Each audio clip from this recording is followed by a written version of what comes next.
Ooh, yeah!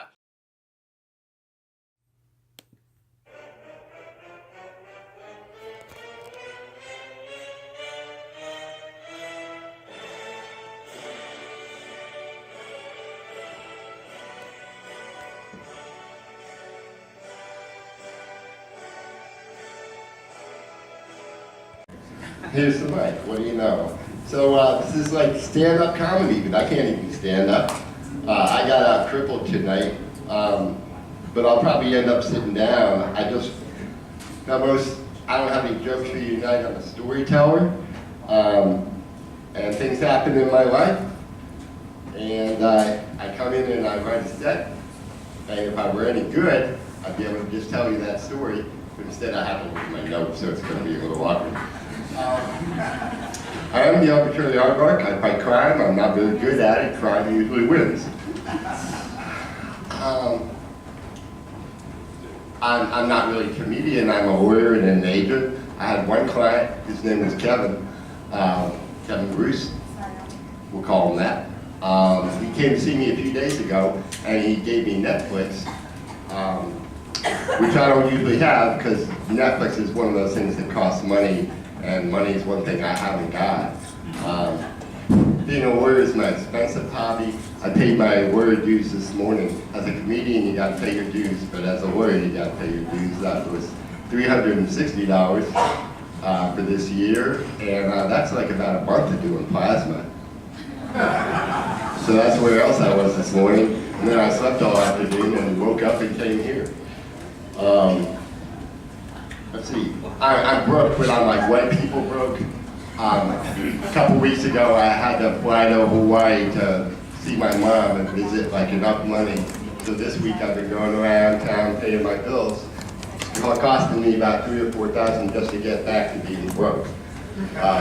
So here I am, I couldn't even buy a drink. Usually I like to buy my videographer there a glass of red wine or something. But I do like to support the club. I stopped drinking 40 days ago myself, but if you'd, because I do like to support the club, if anybody wants to buy me some shots, I'm right here.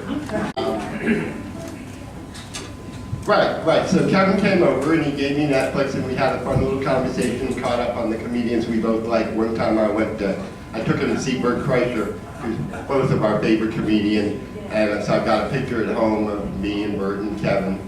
And then he came back Sunday night, and he was kind of maybe high on drugs and had that nervous energy he gets when he's desperate to get a little more money for his next fix. Oh, I was going to tell you all about Hannah Gadsby. So he gave me Netflix, and I was able to catch up on some comedians, and I've been hearing a lot about this special that Hannah Gadsby did called Danette. Nobody's heard of that, right? No. It's hard for me to tell how out of touch I am with my audience. My driver on the way here was saying, well, these guys don't know Elvis. For those of you who are under 25, have you heard of a man named Elvis Presley? Yes. I thought so. So Hannah's a comedian from Tasmania, Australia, and she's a lesbian, and the first half of her act was just some jokes about what it's like to be a lesbian from Tasmania, and she was pretty funny. And then about halfway through the set, she says, you know, while I'm up here, it's time for me to quit comedy.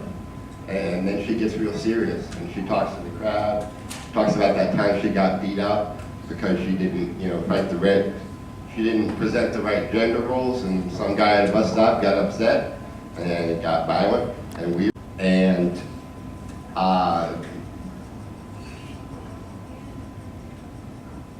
so it's a very interesting piece that people are talking about, because it's not your traditional comedy, and I've tried to incorporate that for 3 minutes for a 1 hour set. That what I do is not traditional comedy. I have no jokes for you tonight. I'm a storyteller. I am the arbitrary aardvark. I fight crime. I'm not very good at it. Crime usually wins. That's my catchphrase.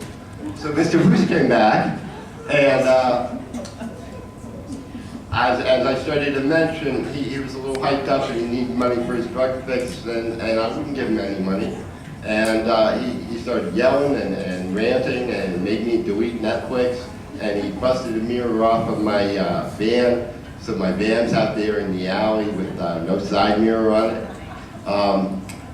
So that's my time for tonight. But I've been wondering, should I even be doing this? The thing about open mics is any crazy person can come up there and they want me off the stage. So I'm gonna say, by applause, if you don't want me back here next week, applaud now, or you can yell out boo. But if you do want me back here next week, make some noise. Yeah! Arbitrary hard luck, everybody.